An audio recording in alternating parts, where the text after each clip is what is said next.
একজন সৌভাগ্য মানুষই খায়, ধোঁকা একজন যার কপাল ভালো সে খায়। কারণ ধোঁকা হচ্ছে আল্লাহর পক্ষ থেকে বিশাল বড় নিয়ামত, এই জন্য কারণ ধোঁকার দ্বারাই আমরা বুঝতে পারি একমাত্র আল্লাহ ছাড়া আমাকে ভালো আর কেউ বাঁচতে পারে না। আমার রবি আমার প্রকৃত বন্ধু, আমার রবি হচ্ছে আমার আসল কাছের সত্তা।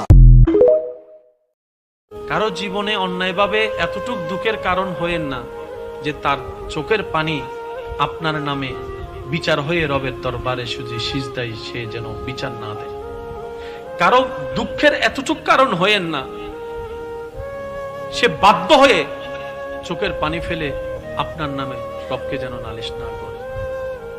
কারণ কি জানেন, রব্বুল আলামিনের ওয়াদা, যার কেউ নাই আমি রব তার সাথী হয়ে যায়। তো টেলিভিশনটা খুললে, পত্রিকার পৃষ্ঠাটা খুললে একবার খালি ডাক দেয়, আসো খেলা হবে। আরে বেড়া, তুই যে কইতেছ খেলা হইব, তোর শৈলের নমুনা তুই চিন্তা করতি না?